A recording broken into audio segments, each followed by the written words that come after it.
Hello, everyone. This is Chala Dinkoy, CEO and founder of The Repositioning Expert, welcoming you to another live edition of Tuesday Tea Time with Chala. It's a little bit hard. I haven't worked out yet. A little bit hard to talk this morning. My goodness. Let me take a sip of my protein, which is supposed to be tea.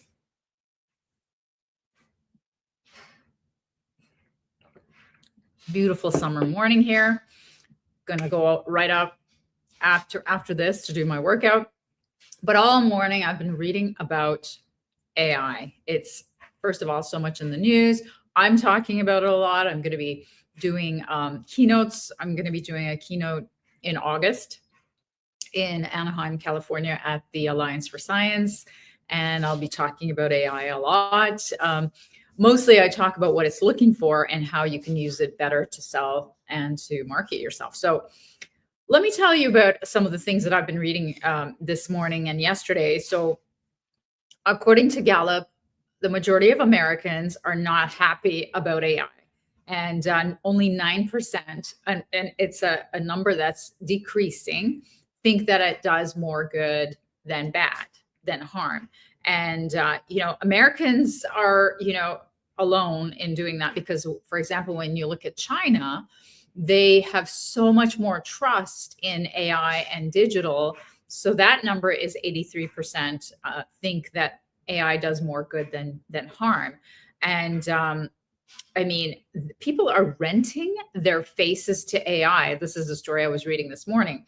And to Chinese like soap operas, to these short form soap operas, TV shows, or they're kind of like reels on your phone kind of dramas. And you can rent your face between $15 and $700. And it's, they form a database and they want interesting looking characters. And it came out of this problem that people in AI movies all look the same. So now it's looking for more faces to put into the database so it will be able to use, multiple other different kinds of characters. And it's so popular that 95% of the most recent, for the last 3 months, of the shows that were produced in China were using AI. And so there's the other ugly side of this, is that AI is now using faces that people are saying they didn't give permission to. So 700 AI-based face thefts occurred, or that's how many court hearings were held, 700 times in the last 3 months in China. And the biggest issue legally is that once it pays you a whatever, $700, $75, whatever it pays for your face, and it goes by age, I guess, type, hair, body type, all of that kind of different categorizations, and you can allegedly pick what kind of content you want to be featured in. But the problem is that once the AI has your data, your face, and you've given the sign off on your face, it's kind of vague around how they can use it and how they can continue to use it. So why am I telling you about all this? It's because the usage of AI is up, and it's going to continue to be up. 41% of employees now use AI in the workplace, and half of them use it outside of the workplace. And these have gone up 31% and 26% respectively. So 31% using it in the workplace and 26% using it outside of the workplace. That's how much it's gone up in the last year alone. It's gone up so much that there was a story a hilarious story, poor guy, it's not hilarious for him, but let's say a rather elderly Canadian member of parliament actually went viral for reading out his speech, but by mistake, he read out the prompt. And so, for example, it was saying, here's a more natural flowing version of that section. So he actually read it out. And then it became viral. It made it into Reddit, and there were thousands of angry comments about it. And other ways that people are hating on AI is that LinkedIn received so many complaints about AI slop, which is what they call AI generated content, that they actually removed that feature that you could restructure or repost using AI help. And they took it out. So by the time they took it out, it was almost 40%, 30 to 40% of the content was AI generated. And so they enhanced the AI, enhanced by AI button with a proofreader feature. So it's everywhere there is a pushback, and people are telling you that they don't like AI. Here's another experiment. It was called the Monet experiment. This just happened, and it was a social experiment on X. And a creator asked, put a picture of a Monet picture, like lilies, I don't know what it was, and please describe it. He wrote, please describe in detail how this AI Monet is inferior to the real one. And 1,300 people immediately said it was horrible. It was so obvious. But the truth is that it was it was a picture of the real thing. So people saw it as more inferior because they thought it was done by AI. So the article also mentioned this science experiment where they actually tested the perception of amount of effort versus perception of value. So then this was in the Journal of Consumer Research. So this was done all the way in 2005, way before AI. And it took 2 lists of homes that were compiled by realtors. And they told, home buyers who were going to look at these homes that one took 1 hour using the internet to put it together. And then the other one, they said, took 9 hours. And they did it manually, and they did it by checking everything and, doing a lot more labor intensive work to come up with the list.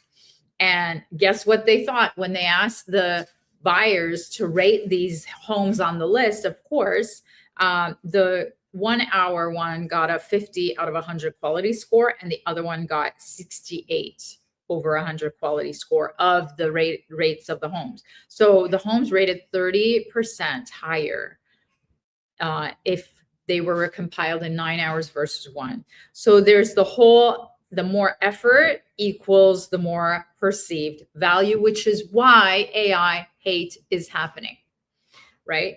But it's not happening in everything, because the biggest part that it's happening with is the part that touches the client, the actual work itself or the messaging of how you reach out to them. So let me just give you my point of view, and based on all the things that I'm reading, is how to use AI in your business so that it doesn't run into the hate in a way that doesn't touch the client interface. So not in your communication, not in your outreach, not in your message, not the way that you're communicating itself.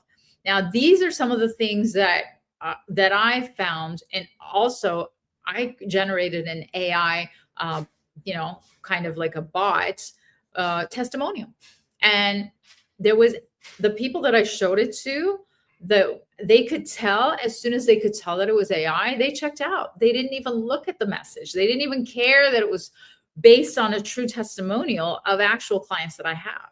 So for me, that didn't work out. Now, on the other hand, for example, there's a company called HeyGen that I actually used to make a bot, a chatbot of myself, not a chatbot, but an AI clone of myself. If you remember, I did that experiment last year, and everybody said it was so creepy. And everybody said, oh, I can tell. But this guy, he went on mat leave. His wife had a baby, and he replaced himself in the actual business. And they actually found that they closed, the AI clone closed tons of business, hundreds and hundreds of new business.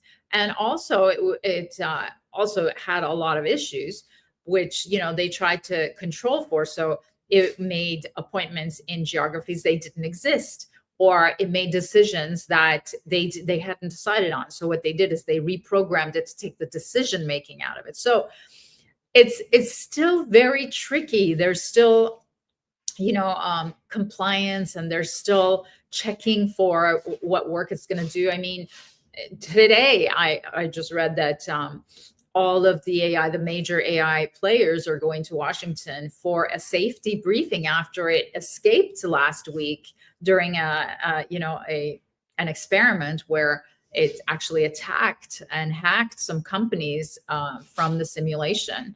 And they came clean about it, and now the government wants to know that it's safe. So yes, it works. It's actually, especially in China, people are just talking to their phones without clicking anything to order food. They're not even touching anything. It's bypassing all of the clicks and all of the ads, and it's bypassing all of the funnels and the carts, and you're just talking to it. It just picks up your voice as soon as you say, a keyword. And it's bypassing this $1 trillion industry of all the online clicking funnels ads. So that's what it's going to come to. Now, the people in China really, really trust it. So 83% are saying how good it is. And here only 9% think it's better than it's going to harm us, because everybody's worried about, their jobs. So I don't know why the Chinese aren't worried about their jobs. They're just very happy about it. So in this market, which is where I operate, if you're going to use AI, let it be seamless to the client and to the prospect. So in the background, you can use it for analysis, you can use it for cost savings, you can use it for your systems and processes, you can use it for time saving, consolidation of mass data points. I mean, what I do is, I'm managing my mom's health, so I feed all of her years and years and years of multiple health checks, like of all her DEXA scans and her blood work and all her MRIs.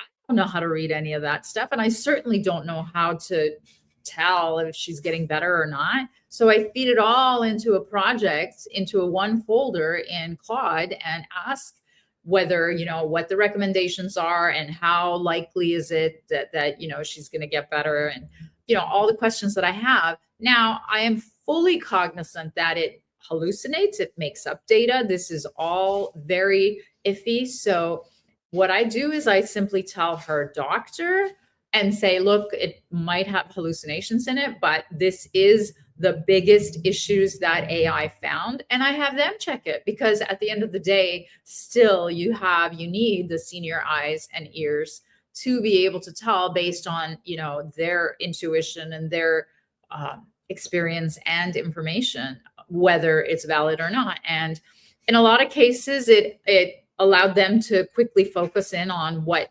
areas needed to be looked at. And so that's how I've been using it. But do not at this stage use it for anything that directly interfaces. I mean, listen, HeyGen was able to do it, but the industry that they're in is very, very into AI. I mean, HeyGen is an AI tool agent. So, but you and I, when we work with real B2B corporate buyers and companies, we are not at that stage. And especially in the US, there's just such a lack of trust. And so when you are spending no time at all crafting your message, like, this is not a robot, it's me with all its faults, with all its, drinking the tea or coffee or whatever it is, and all the uhs and the ums and forgetting my words and looking down, all of that makes it so human. But now that's what's relevant in the outreach. Now the AI comes in for all of the research and the background and all of that stuff. And even then I double check it, because again, it hallucinates. It's not perfect. So I hope that gives you some perspective on how most people in North America still feel about AI, and how to actually harness its power and to use it without harming your business, but to actually get you further ahead. Okay. I hope that helps, and I will see you next Tuesday. Take care.